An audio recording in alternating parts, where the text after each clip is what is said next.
ঘটনাটো মোৰ নাম হৈ গ'ল মিঠু মালাকাৰ। আমাৰ ঘৰৰ বাইক আছে 3খন, তো 2খন কালিৰ নিশা চুৰে লৈ গ'ল। এখন পালোঁ, এই বস্তিৰ ভিতৰত নালাত পৰি আছিলে, উঠাব নোৱাৰিলে, ৰাখি গৈ গ'ল। আৰু গেলেমাৰ এখন আছিলে, এইখন লৈ গ'ল। স্প্লেণ্ডাৰখন পালোঁ, গেলেমাৰখন পোৱা নাই। বাইক কেইখন ক'ত আছিলে?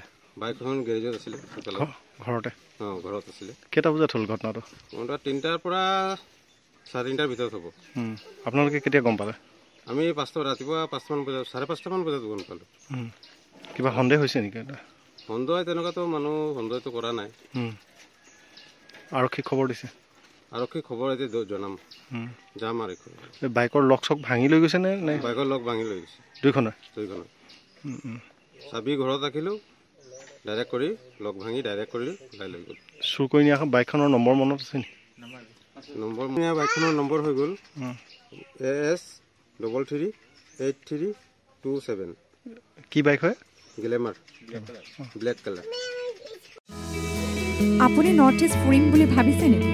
আপুনি নৰ্থ ইষ্ট ক'ত কেনেকৈ ফুৰিম বুলি যদি ভাবি আছে, তেতিয়াহ'লে এতিয়াৰ পৰা আৰু চিন্তা নাই। আপনি গাড়ী আছে। আপনি গাড়ী এটা নিৰ্ভৰযোগ্য টেক্সি সেৱা প্ৰতিষ্ঠান, য'ত দক্ষ টুৰ গাইডছ লৈ আপুনি ঘূৰিব পাৰিব আৰু লগতে আপুনি ডমেষ্টিক বা ইণ্টাৰনেশ্যনেল পেকেজেছ আৰু ফ্লাইট, বাছ, ৰেলৱে বা হোটেল বুকিঙৰো সুবিধা পাব। সবিশেষ জানিবলৈ আৰু সেৱা গ্ৰহণ কৰিবলৈ www.apnigari.com এতিয়াই লগ ইন কৰক অথবা স্ক্ৰীণত দিয়া নম্বৰত যোগাযোগ কৰক।